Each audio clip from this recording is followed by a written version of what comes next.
Circadian rhythm అనేది బాడీలో ఉంటుంది మన బ్రెయిన్లో. సర్కాడియన్ రిథమ్ ఏం చెప్తుందంటే ఇది డే టైమ్ మీరు మెలకు ఉండాలి, simple.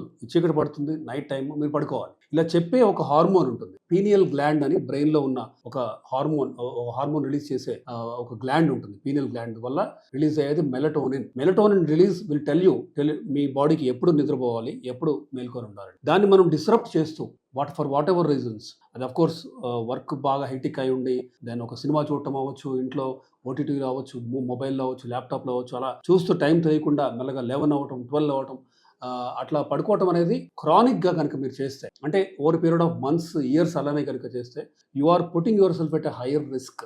Like blood pressure, tachycardia అంటే హార్ట్ రేట్ మెల్లగా ఉండాల్సిన 70, 72 మెల్లగా 90, 100 వెళ్ళటం, ఓకే, దెన్ 100 దాటటం, టాకీకార్డియా, దెన్ బ్లడ్ ప్రెషర్ పెరగటం, షుగర్ రిస్క్ కూడా పెరుగుతుంది. డయాబెటీస్ రిస్క్ విత్ లేట్గా నిద్రపోయటం అనేది it is itself risk బేసిక్గా టు ఇంక్రీజ్ యువర్ షుగర్స్.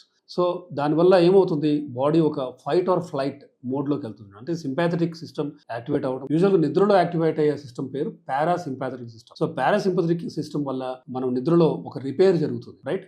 అది బాడీలో అంటే మజిల్స్ యొక్క టోన్ తగ్గటం అవ్వచ్చు, బాడీకి వాట్ ఎవర్ టాక్సిక్ సబ్స్టెన్సెస్ బాడీలో ప్రొడ్యూస్ అనేవి బాడీ రిపేర్ చేసుకోవడం కానీ, ఇవన్నీ కూడా పారాసింపథెటిక్ సిస్టమ్ యాక్టివేట్ అవటం వల్ల జరిగేదే. కానీ అది మనం చేయనివ్వకుండా ఇంకా లేట్గా ఉండటం వల్ల మనకు ప్రాబ్లమ్స్ అన్నీ, ఇప్పుడు హార్ట్ రేట్ పెరగటం, బీపీ పెరగటం, ఇవన్నీ కూడా sympathetic fight or flight response వల్ల వచ్చిందే. సో మనం క్రానిక్గా అంటే మంత్స్ తరబడి, ఇయర్స్ తరబడి అలా కనుక చేస్తే త్వరగా మీకు ఎప్పుడో 50-60లో బీపీ వచ్చే జెనెటిక్ కారణం ఉన్నా మీకు 40s 30sలోనే బీపీ రావచ్చు. సిమిలర్గా డయాబెటీస్ ఆన్సెట్ ప్రీపోన్ అవ్వచ్చు. హార్ట్ డిసీజ్ రిస్క్ పెరుగుతుందని కూడా స్టడీస్ చెప్తున్నాయి. లేట్గా నిద్రపోవడం వల్ల up to 15 to 18% heart disease risk పెరుగుతుందని స్టడీస్ చెప్తున్నాయి.